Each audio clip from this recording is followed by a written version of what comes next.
Saint-Esprit de Dieu, pour ta présence qui nous fera du bien. Merci pour ton règne. Au nom de Jésus, nous acclamons très fort pour Jésus. Amen. Nous pouvons nous asseoir dans la présence de Dieu.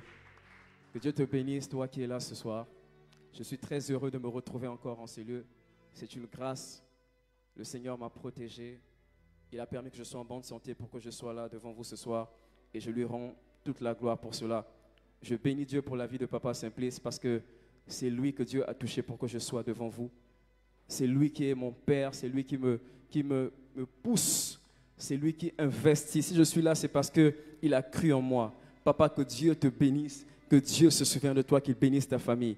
Que Dieu bénisse Maman Léa qui est là dans la salle, qui est comme une mentor pour nous, qui est là, qui nous conseille, qui nous soutient dans le secret. Que Dieu bénisse les diacres que je suis en train de voir dans la salle, les anciens, les leaders, les responsables. Que Dieu bénisse tous les ouvriers qui sont là. Et je ne pourrais pas commencer mon message sans te bénir, toi qui es là ce soir. Merci pour ta présence. Je sens ce soir que j'ai affaire à un peuple très très vivant. Et j'aime ça. Que Dieu te bénisse. Que Dieu te bénisse de ce que tu es présent ce soir. Je bénis Dieu pour ma femme qui est un grand soutien pour moi. Que Dieu te bénisse. Chérie, je t'aime très fort. Alors, bien-aimés, ce soir, notre thème est intitulé « La grâce, facteur clé d'une percée surnaturelle ».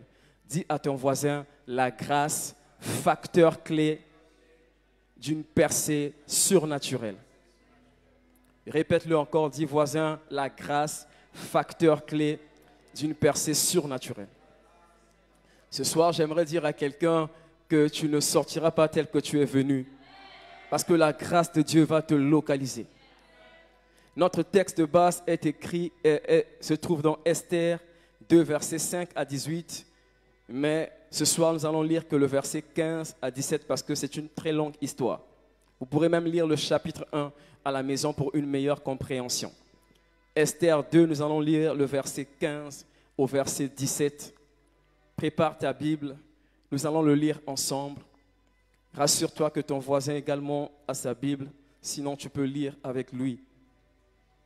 J'aimerais que nous puissions tous le lire ensemble parce que c'est notre passage, c'est notre texte de base. Esther 2, versets 15 à 17.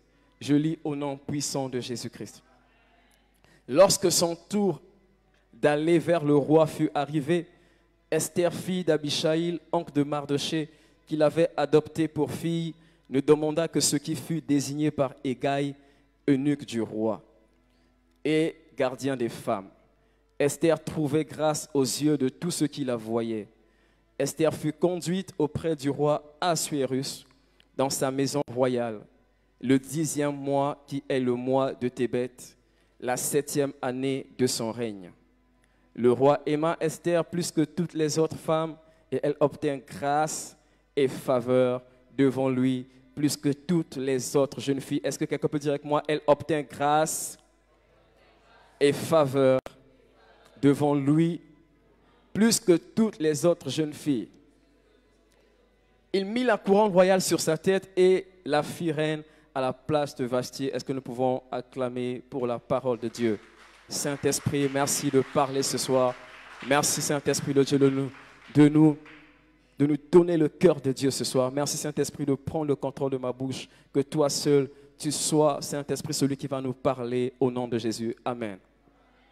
Alors, comme je l'ai dit tout à l'heure, notre thème est intitulé « La grâce, facteur clé d'une percée surnaturelle ». La grâce est un élément qui est omniprésent dans la Bible.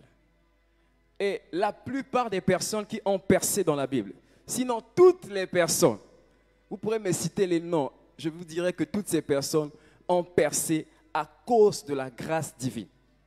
Beaucoup de personnes de nos jours croient que la percée est la conséquence de leur effort personnel. Ces personnes oublient que tout est d'abord le fruit de la grâce divine. Dis avec moi, tout est d'abord le fruit de la grâce divine. Si vous allez voir Joseph, vous lui demandez, comment est-ce que tu avais fait? Qu'est-ce que tu avais fait pour devenir gouverneur en Égypte, toi qui étais étranger? Joseph vous dira, je n'ai rien fait. J'étais esclave et je n'ai jamais fait de la politique. J'étais même en prison, je n'ai jamais postulé à un tel poste.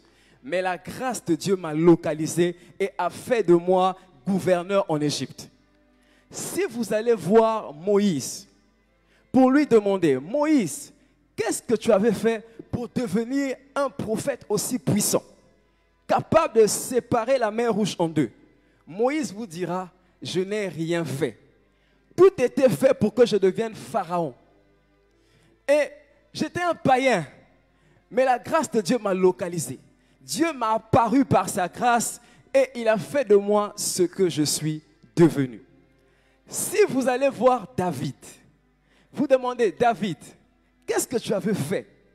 Quelles sont les clés que tu as appliquées pour devenir roi? David vous dira, je n'ai rien fait.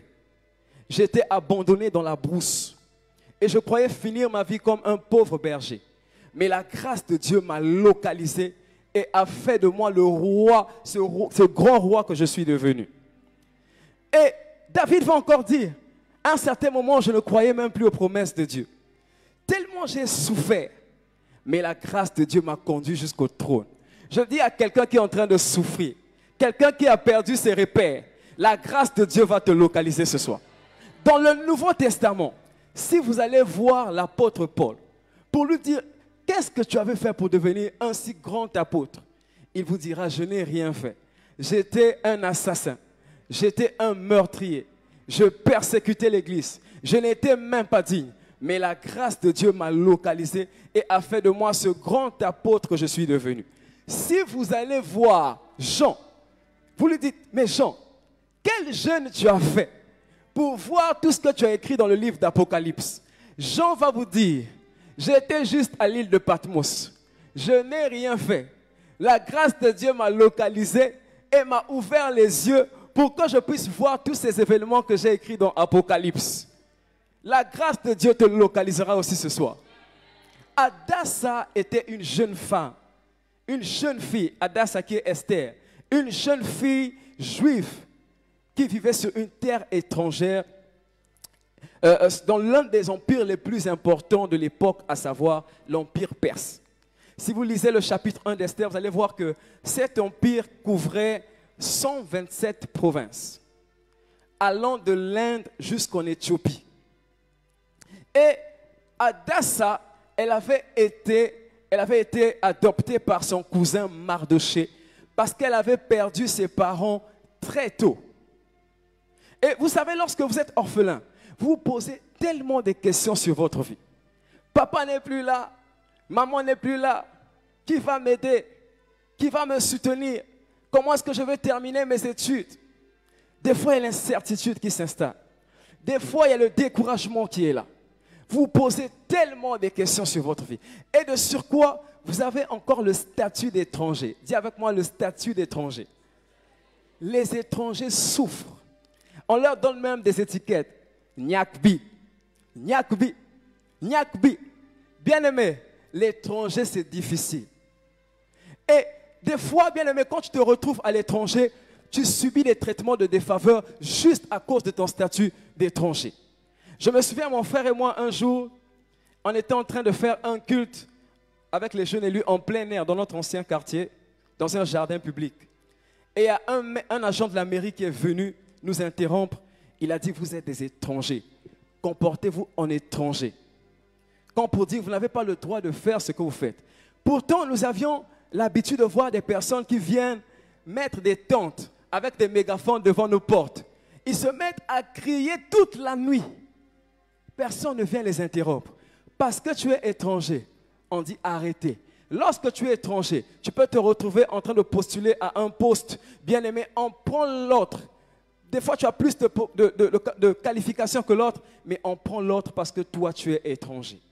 Des fois, bien aimé, tu n'as pas droit à l'erreur, à la parole. Sous d'autres cieux, être étranger, c'est un handicap. Dès que tu fais une erreur, on te rappelle, tu n'es pas chez toi ici. Et il y a certaines personnes, elles vivent même dans leur propre pays, dans leur propre famille, mais comme des étrangers. Tu vis dans ta propre famille. Il y a des personnes, depuis que leur père est mort, depuis plutôt que leur mère est morte, la marâtre les traite comme des étrangers. Pourtant, ils vivent avec leur propre père. Mais la marâtre les traite comme des étrangers. Joseph vivait avec ses propres frères comme un étranger. Ils l'ont livré comme s'il était étranger. Mais ce que je veux dire à quelqu'un ce soir, c'est que la grâce de Dieu ne regarde pas à tout ça. La grâce de Dieu ne regarde pas, bien aimé, au statut que tu as. La grâce de Dieu ne regarde pas si tu maîtrises la langue locale ou pas. Et des fois, il y a même des postes. On le voit ici. On dit ça.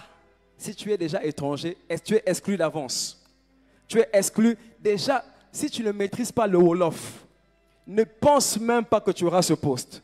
Donc déjà, on voit que quand tu es étranger, tu as déjà un certain traitement de défaveur. Mais je vais dire à quelqu'un ce soir, peu importe le statut que tu as, la grâce de Dieu va te localiser. Et bien aimé, c'est ainsi, bien aimé, que vous allez voir que la grâce de Dieu, elle ne regarde pas à la couleur de notre peau. La grâce de Dieu ne regarde pas si tu es autochtone ou pas. La grâce de Dieu ne regarde pas si tu as certaines qualifications ou pas. La grâce de Dieu est capable de t'imposer même là où on ne veut pas de toi. Jephthé, sa famille l'avait rejeté. Ses propres frères l'avaient rejeté. Mais ces mêmes personnes sont revenues pour le chercher. Ils sont venus le supplier pour dire, viens régner sur nous à cause de la grâce de Dieu sur lui. Je vais dire à quelqu'un qui a été repoussé par sa famille, quelqu'un qui a été rejeté comme un Joseph, la grâce de Dieu te fera régner. La grâce de Dieu t'amènera au sommet. Et, bien aimé, ni Esther, personne dans le royaume ne savait ce qui allait se passer la 3e année du règne d'Assuérus. La Bible déclare, si vous lisez Esther 1, vous allez voir que cette année, la 3e année, le roi Assuérus a organisé un grand banquet de 7 jours. Et au 7e jour, la Bible déclare qu'il il appela la reine Vashti afin qu'elle vienne exhiber sa beauté. Cette dernière a refusé. Et c'est de là que tout a commencé. L'Empire perse va connaître pour la première fois la déchéance de sa reine. Pour une première fois, une reine va être déchue de sa dignité royale. Et ce soir, je veux dire à quelqu'un, il y a un PDG qui sera déchu pour que toi, tu puisses le remplacer.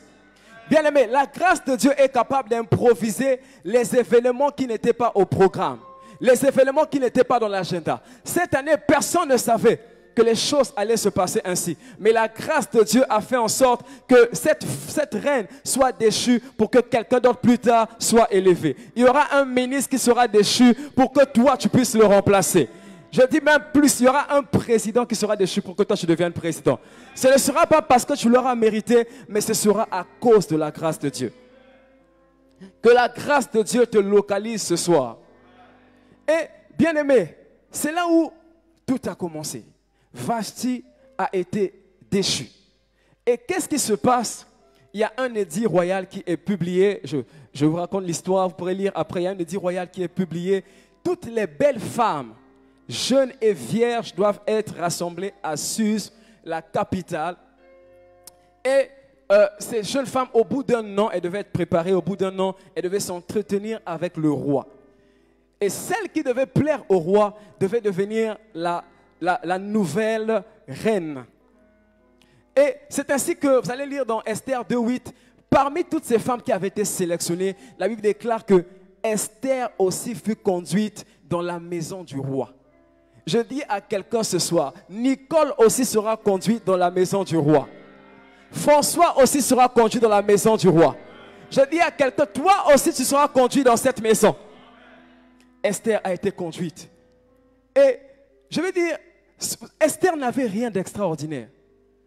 Elle n'avait rien d'extraordinaire. Tout ce qu'elle avait, c'était la beauté. Vous allez lire dans Esther 2:7, la Bible déclare, Esther était belle de figure et belle de taille. Et ce soir, je crois que tu es aussi beau de figure et beau de taille. Comme moi, je suis beau de figure et beau de taille. Dis Amen. Et comme ma femme est belle de figure, belle de taille. Comme tout le monde ici est beau de figure et beau de taille. Esther était beau de figure, belle de taille. Et je vais ouvrir une parenthèse pour dire que cette beauté n'était pas un mérite pour elle. En fait, c'était le fruit de la grâce de Dieu. Parce qu'on n'est pas beau parce qu'on le mérite. On n'est pas fort parce qu'on le mérite. On n'est pas intelligent parce qu'on le mérite. Bien-aimé, on n'a pas Master 2 parce qu'on le mérite. Il y avait des gens peut-être plus intelligents que toi. Il y a des gens qui sont morts précocement. Toute qualité qu'on peut avoir, tout don qu'on peut avoir, c'est la grâce de Dieu. Il est écrit dans Jacques 1, verset 17, « Toute grâce excellente et tout don parfait descendent d'en haut du Père des Lumières, chez lequel il n'y a ni changement, ni ombre de variation. » C'est ainsi que cette beauté qu'Esther avait, c'était le fruit de la grâce de Dieu. Arrête de t'enorgueillir parce que tu es beau. Tu n'as rien payé pour ça. C'est la grâce de Dieu. Esther n'avait pas acheté ça au marché. C'était la grâce de Dieu. Et bien aimé, je veux dire, même si tu prophétises, c'est la grâce de Dieu. Les dons spirituels, c'est la grâce de Dieu. Même si tu prêches bien, c'est la grâce de Dieu. Tu es éloquent, c'est la grâce de Dieu. Et Esther donc se retrouve au milieu de ces femmes. Et vous savez, dans ce genre de situation, il y a souvent beaucoup de réalités derrière. Certainement parmi ces femmes, il y avait les femmes, les filles des grands dignitaires du pays. Il y avait les filles des princes. Il y avait les filles des autorités qui voulaient aussi pousser leur élément, comme on le voit dans notre société. Il y avait certainement ces filles-là qui comptaient sur l'appui de leurs parents, qui comptaient sur l'appui de leurs oncles, qui étaient bien positionnées dans la société. Et aussi dans ce lot de femmes, il y avait aussi celles-là qui, lorsqu'il y a seulement un petit poste à briguer, elles vont chercher les gris-gris. Elles vont chercher le marabout du coin. Elles vont chercher elle va chercher je ne sais pas comment on appelle cette maman-là. Elles vont chercher cette personne-là qui va leur donner les choristes. Elles vont chercher, parce que dans ce genre de situation, c'était un grand challenge. Chacun sait sur quoi il compte. Et vous allez voir, bien aimé, il y avait les Indiennes là-bas. On dit que l'Empire perse couvrait depuis l'Inde jusqu'en Éthiopie. Il y avait des Africains. Il y avait des Africains là qui aiment les calebasses. Il y avait les Indiennes qui aiment, vous connaissez, j'en passe, je me passe de tout commentaire. Et bien aimé, dans ce lot de femmes, le Seigneur me fait voir qu'il y avait les filles du pays. Les filles du pays qui comptaient sur leur sang. Vous savez, lorsque vous êtes dans un pays, regardez seulement lors des Coupes du Monde. Récemment au Cameroun, les Camerounais écrivaient, j'ai bien aimé leur slogan. Ce sont nos terrains, c'est notre coupe, c'est notre pays. Pour eux, ils se disaient que parce que la Coupe d'Afrique s'organise là-bas, ils vont reporter ça. Et c'était pareil. Les filles du pays, elles comptaient sur leur sang. Nous sommes filles du pays. Celle-là, c'est une inconnue.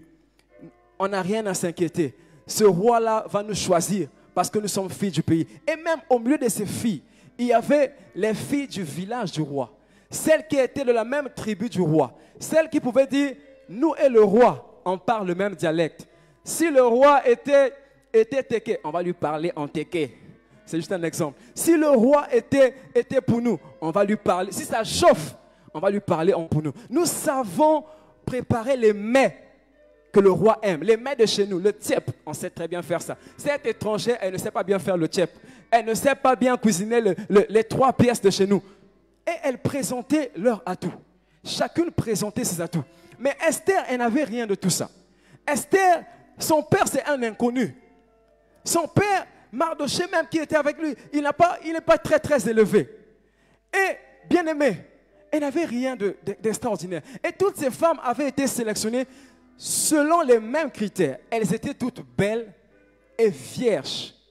Mais je vais dire à quelqu'un que Esther, elle avait quelque chose de particulier. Dis avec moi, elle avait quelque chose de particulier.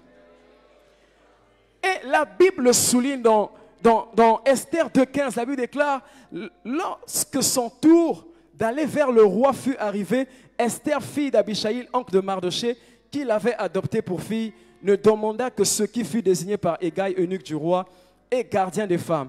Esther trouvait grâce aux yeux de tous ceux qui la voyaient. C'est ainsi que, en fait, cet élément qui distinguait Esther, au-delà d'avoir toutes les mêmes critères, les mêmes qualifications, cette chose qui faisait en sorte que Esther puisse se distinguer, c'était la grâce de Dieu. La Bible déclare que Esther est en train de trouver grâce aux yeux de tous ceux qui la voyaient. C'est-à-dire qu'elle arrive devant devant un homme qui est élevé, elle trouve grâce. Elle arrive devant un roi, elle trouve grâce. Elle arrive devant un prince, elle trouve grâce. Je veux dire à quelqu'un ce soir, bien, mais tu vas atteindre cette dimension où tu vas trouver grâce aux yeux de tous ceux qui vont te voir. Et en fait, c'est même cette grâce qui faisait briller Esther. C'est cette grâce qui donnait de l'éclat à sa beauté en fait. Parce que le mot grâce en grec, c'est charis. Et charis à l'origine, ça veut dire ce qui brille, ce qui réjouit, le charme de la beauté ou encore la faveur. Je veux dire à quelqu'un ce soir, la grâce de Dieu va descendre sur toi. Même ton visage va briller. Tes diplômes vont briller.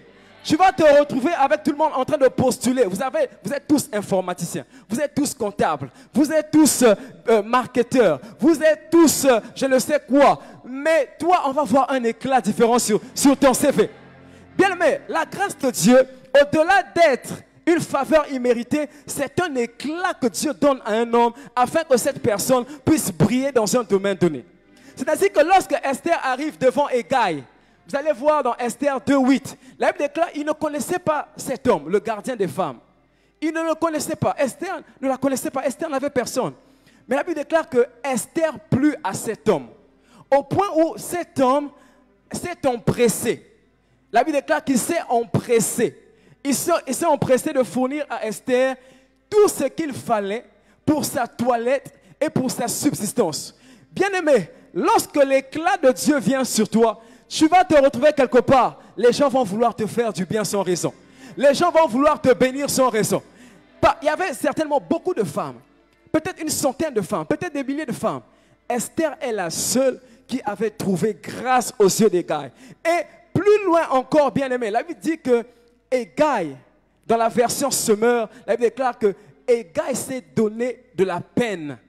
Il s'est mis en peine. Je dis à quelqu'un qu'il y a des gens qui vont se mettre en peine pour toi. Il y a des gens qui vont se mettre en peine pour toi, pour te fournir ce dont tu as besoin, pour percer dans le domaine dans lequel tu évolues. Et Hégai a fait quoi? Il a donné à Esther 7 servantes. Elle n'a même pas encore choisi. Elle n'a même pas encore fait l'entretien avec le roi. Mais déjà, dès la phase préparatoire, elle se distingue de toutes les autres femmes. On lui a donné 7 femmes, 7 servantes, et Hégai l'a transféré dans la maison du roi. Dans le meilleur appartement plutôt, le meilleur appartement. Vous allez lire Esther 2, 7 et 8. Le meilleur appartement qui était là. Je dis à quelqu'un que tu seras transféré dans le meilleur appartement qui existe. Dans le meilleur poste qui existe. Il y aura un transfert qui va se faire pour toi. Et les 7 jeunes femmes, qu'est-ce que ça représente? Les 7 servantes. C'est l'image du confort absolu. C'est l'image de la plénitude du confort. La plénitude de l'aisance. Le chiffre 7, le chiffre de la plénitude et de la perfection. C'est-à-dire que lundi, Esther, tu ne vas plus fournir des efforts. Il y a une servante qui va travailler pour toi. Mardi, tu ne vas plus fournir d'efforts. Il y a quelqu'un qui va travailler pour toi. Mercredi, tu ne vas plus fournir d'efforts. Il y a quelqu'un qui va travailler pour toi. Jusqu'à dimanche, Esther, tu ne fourniras plus d'efforts. Il y a quelqu'un qui va travailler pour toi. Je dis à quelqu'un qui a beaucoup transpiré. Je dis à quelqu'un qui a beaucoup souffert. On va te donner, bien aimé, on va te mettre dans des conditions de confort où tu ne vas plus souffrir. La grâce de Dieu va te localiser de telle sorte que tu vas oublier ce petit salaire que tu gagnes. Tu ne vas plus transpirer pour gagner 50 000. Tu ne vas plus transpirer pour gagner 100 000. Mais on va te donner, bien aimé, le salaire que tu mérites. Le salaire qui est au-delà de tes attentes à cause de la grâce de Dieu. Et Esther a été, bien aimé, distinguée de la phase préparatoire.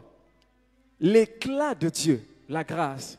Et vous allez voir, vous pourrez lire Nombre 6, verset 25. Il est écrit que l'Éternel fasse luire sa face sur toi et qu'il t'accorde sa grâce. C'est-à-dire que quand Dieu décide de faire luire sa face sur toi, quand ça arrive à ton niveau, on appelle ça la grâce. Et je dis à quelqu'un bien aimé, Dieu va te donner un éclat particulier.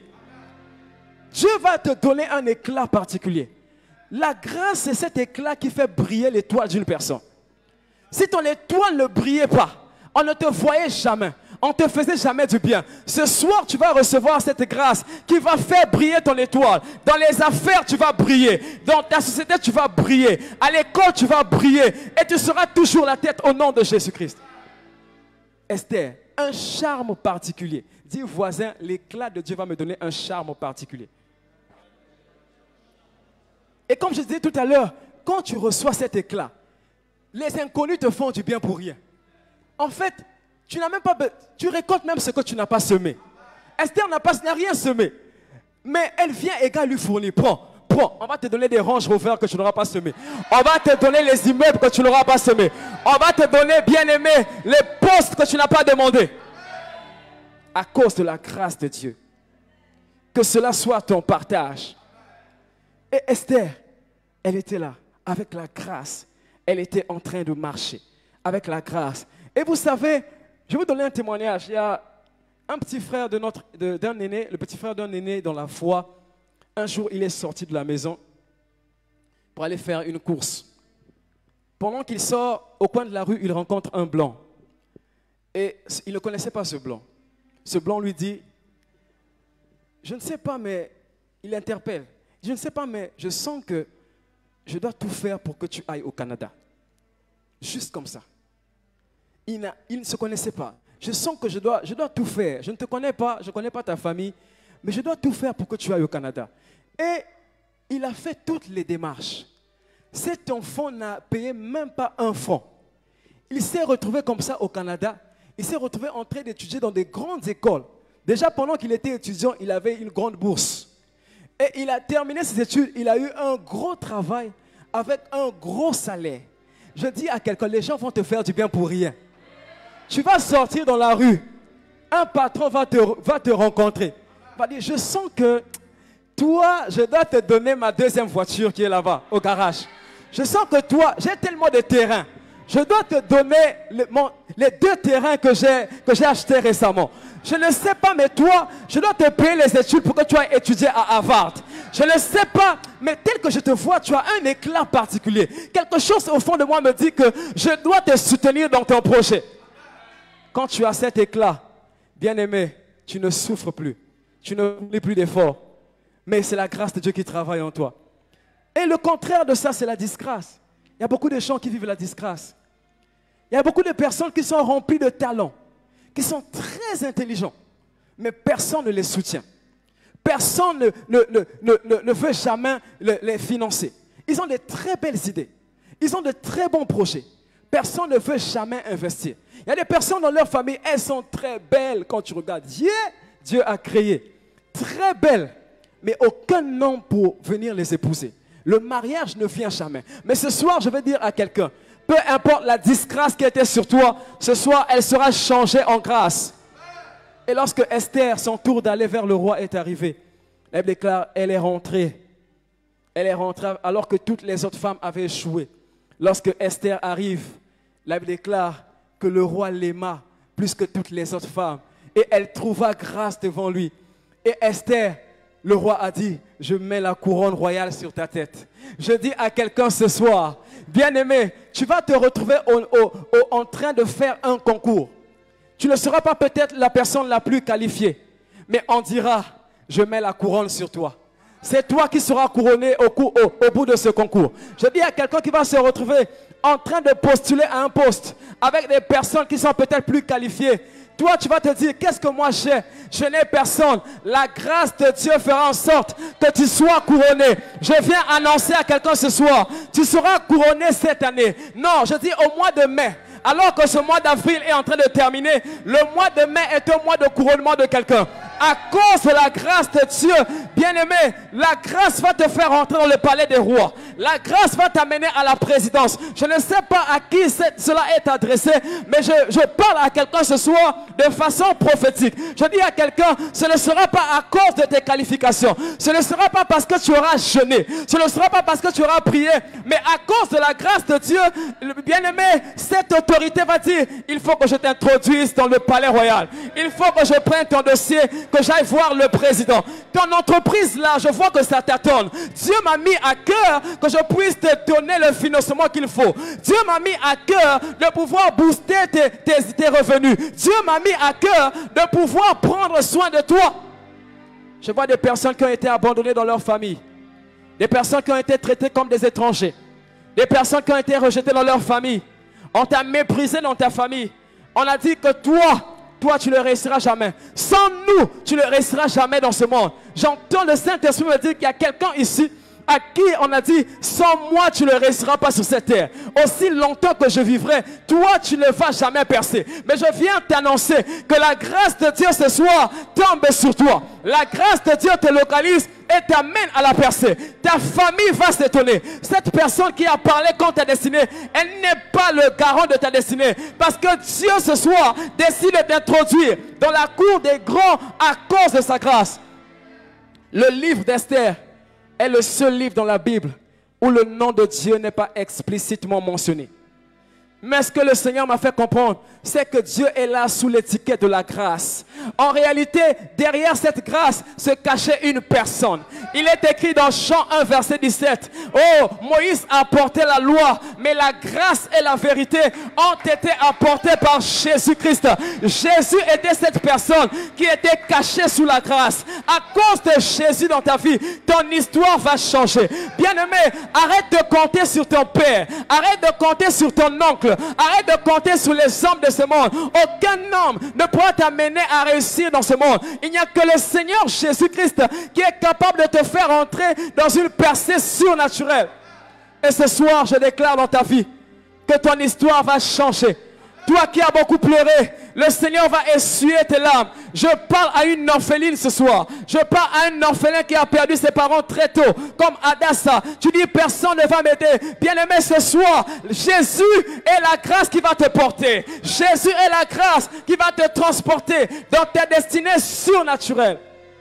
C'est pour cela que lorsqu'il est né à Bethléem, la Bible déclare que les mages ont vu une étoile qui brillait. On n'avait jamais vu une telle étoile. Depuis, bien aimé, le commencement de l'humanité, on n'avait jamais vu une telle étoile. Les mages de l'Orient ont aperçu cette étoile. Elle brillait, elle brillait, elle brillait. Et à cause de cette étoile, les mages sont arrivés jusque dans la maison de Marie et de Joseph qui étaient pauvres. Ils étaient pauvres, mais ces mages ont apporté les trésors. Ils ont apporté de l'or à cause de la présence de cette étoile. Je dis à quelqu'un ce soir, à cause de Jésus dans ta vie, les mages vont apporter les trésors. Les païens de ce monde vont t'apporter les richesses dont tu as besoin.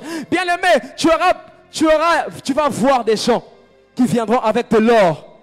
Marie n'avait pas de compte bancaire. Joseph, ils étaient pauvres. Vous allez voir que même lorsqu'ils sont allés présenter Jésus, ils ont offert des pigeons. C'était une offrande des pauvres. Bien aimé, mais l'or est rentré dans leur maison à cause d'une personne. L'or va arriver chez toi. L'argent va arriver chez toi. Les milliards vont arriver chez toi. Non pas parce que tu auras jeûné, mais à cause de la grâce de Dieu. Et j'ai vu que Esther n'avait pas fait un jeûne pour obtenir cette percée surnaturelle. Esther n'a pas bâti d'hôtel. Bien aimé, dans cette génération, on croit qu'il faut toujours poser des actions pour avoir certaines choses. Bien aimé, la grâce de Dieu ne dépend pas de tes actes. La grâce de Dieu ne dépend pas. Je dis à quelqu'un, des fois tu es culpabilisé. Quand les autres donnent, tu dis, moi je n'ai pas d'argent. Dieu ne regarde pas à ça. La grâce de Dieu ne regarde pas si tu as des millions. La grâce de Dieu ne regarde pas si tu es riche ou pauvre. Au contraire, la grâce de Dieu vient même chez les personnes qui n'ont pas de soutien. Parce que c'est là où il n'y a pas de soutien que Dieu aime se glorifier. La grâce de Dieu aime se manifester dans la faiblesse. Là où tu es faible, ce soir que la grâce de Dieu te transporte. Et lorsqu'on parle de percée surnaturelle, c'est une percée qui n'est pas fabriquée par les mains d'hommes. C'est une percée qui ne vient pas d'un homme. Ce n'est pas une percée où on dit c'est mon père qui m'a positionné, c'est mon oncle qui m'a mis là. Mais c'est une percée imprévisible. C'est une percée qui étonne. C'est une percée où tout le monde dit ça c'est le doigt de Dieu. Ça c'est l'œuvre de Dieu. Comment une étrangère peut devenir reine dans une terre étrangère? Comment un étranger peut devenir gouverneur en Égypte? Ça ce n'est pas l'œuvre d'un homme. Et j'annonce à quelqu'un ce soir, tu vas régner dans ce pays, même si tu as subi des traitements de défaveur, même si tout le monde t'a rejeté. À cause de la grâce de Dieu, tu vas percer dans cette nation. Je dis à quelqu'un, tu dis que tu n'as personne. Le Seigneur me dit, compte sur ma grâce. Compte sur ma grâce. Compte sur ma grâce. Tu te dis, tout le monde m'a abandonné, mais la grâce de Dieu ne t'a pas rejeté. Ce soir, je dis à quelqu'un que le mois de mai sera un mois de nouveau départ. Le mois de mai sera un mois de, si on peut le dire, de brillance. Je vois les étoiles de personnes commencer à briller au mois de mai. Je vois les étoiles qui étaient étouffées. Bien aimé, on a voulu étouffer ta percée. Mais le Seigneur ce soir, il déverse sa grâce sur ta vie et ton étoile va commencer à briller. Je déclare que, bien-aimé, là où on t'avait condamné à ne pas réussir, la grâce de Dieu va te faire entrer, bien-aimé, dans ta destinée au nom de Jésus-Christ. Est-ce que nous pouvons nous lever ce soir?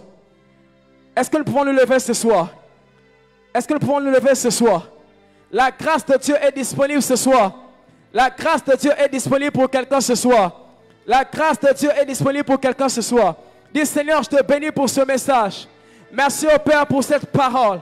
Merci Seigneur pour ce message. Oh, il y a quelqu'un ce soir qui sera localisé par la grâce. Il y a quelqu'un ce soir qui va expérimenter une nouvelle dimension de la grâce de Dieu. Dis Seigneur, ce soir mon âme t'adore. Ce soir je t'élève car tu es la grâce en personne. Est-ce qu'il y a quelqu'un qui peut prier ce soir? Parle à Jésus ce soir. Parle à Jésus. Parle à Jésus. Est-ce qu'il y a quelqu'un qui croit que sa vie ne va pas s'arrêter comme ça? Sa vie ne va pas s'arrêter comme ça. Oh Seigneur, merci pour cette parole. Parle à Jésus. Parle à Jésus. Dis Seigneur, merci pour ton message. Merci pour ce message. Merci pour ce message.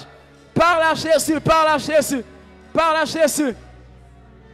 Parle à Jésus, parle à Jésus. Seigneur, merci pour ce message. Tu es le Dieu de grâce. Pendant que tu pries, le ciel va s'ouvrir ce soir. Et la pluie de la grâce de Dieu va descendre sur toi. Yes.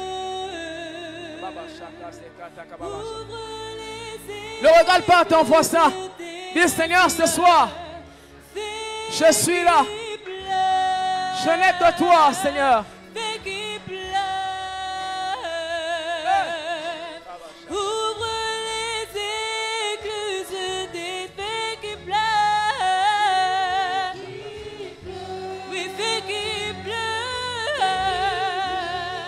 Pendant qu'on chante.